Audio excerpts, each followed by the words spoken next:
Late this week, a sudden reprieve for those whose legal status in the U.S. was in sudden jeopardy. A federal judge stopped the plan to speed deportations made possible when the Trump administration ended that humanitarian program that gave those from Cuba, Haiti, Nicaragua, and Venezuela parole and work permits.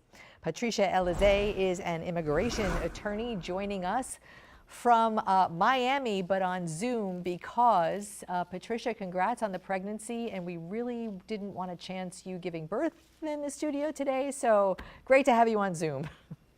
Thank you very much. It's wonderful to be here with you today, and thank you so much for having me. So explain, I will just be the first to admit, every day there is a change in status. I can't imagine the people whose lives are being upended every other day, how they're managing. For whatever the reason, but bring us up to speed on what this federal judge has decided. Sure. So it is a little frustrating for people in the immigration community that the law and the policies change every day. And on August 1st, which is Friday, we had a federal judge in Washington, D.C. that issued an order because we had the Coalition for Humane Immigrant Rights who sued the Trump administration, challenging three policies when looking at it collectively, basically allowed federal agents to arrest immigrants who entered the US within the last 2 years on Biden's parole program, as you just mentioned. Um, so on the first, the judge issued a temporary stay. It's really important for people to understand, unfortunately, this is good news, right? But unfortunately, this is yet another temporary order. We don't know yet exactly how it's going to pan out on a long term basis. But for now, at least, we have a temporary stay saying that the Trump administration is unable to continue with their policies of targeting immigrants who entered on these parole programs and have them go through the expedited removal process. So can I just stop you for a moment, because we are in right now under a policy of mass deportation, zero tolerance. That is how the administration is ruling at the moment. This particular parole program is still in effect or no longer in effect? Well, the Trump administration has terminated the program, but what is important for us to pinpoint is exactly what the judge said in their order, right? That this is a matter of fair play. This is a matter of common sense. We have a group of immigrants who entered the US following the laws, the procedure, and the policies of the United States. Once they've entered, now the Trump administration has changed those rules. This is unfair. The judge has found that this is arbitrary, this is capricious, and that the plaintiffs, obviously the immigrants in this group have irreparable injury, and there should be at least a temporary pause, allowing the full case to be heard, therefore temporarily pausing this policy being implemented. So it's worth it to say that this was a program under President Biden. I think there, at last check in South Florida, are probably like 500,000 people it's affecting who came and as part of the program to be eligible to be in this particular program, they were vetted. So these are not criminals.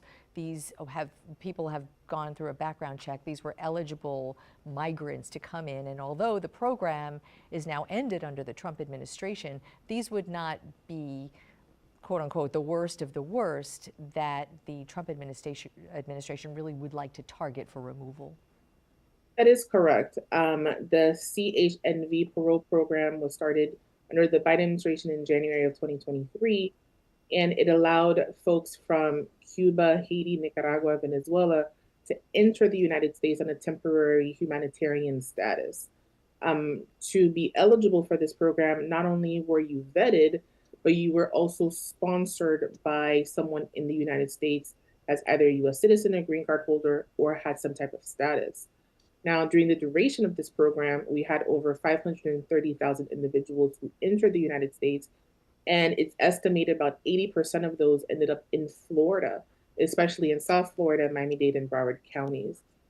So our community is definitely affected by what's going on right now, the back and forth, and how the Trump administration is changing the policies dealing with parolees. So these hundreds of thousands of people in South Florida right now that come under this federal court ruling, they've got work permits.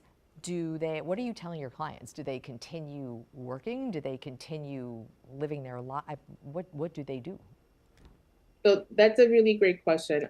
This goes to a more general issue because of the tennis match, right? This is the best way we can describe it. There's a current tennis match happening between the court system and Trump's executive branch as they roll out these different policies. So we have a policy that comes out, is challenged in court. There's a lot of uncertainty. And right now, the best that we can do is guide our clients as to listen, today, because as we see, sometimes these policies change overnight without any notice. So we really have to take it day by day, deadline by deadline. So we can only guide them as to what is the current policy and what is in their best interest and their families at this time. From what I've seen, some clients, unfortunately, tell me, listen, Patricia, I just can't take this pressure. I can't take what's going on right now. And some are choosing to self deport, unfortunately. Some are choosing to go back to their home country. Some are choosing to go to third countries. We have a great number of Haitians, for example, that have chosen to try their luck in Canada or in South America, especially in Panama or even in Chile.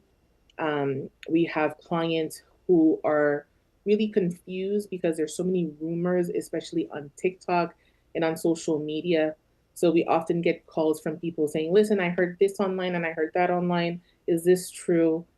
They're terrified. They don't really know where to look or what guidance to really follow, which is creating, a lot of chaos for these individuals and their families, unfortunately. Yeah. Patricia Elizee, I appreciate you and your insights in clearing that up. I feel like we here try to give answers, and I'm not sure that there are answers to give, to your point, just at this moment, the snapshot and day by day. So I appreciate you, and please do keep us informed as well. My pleasure. Thank you so much for having us today.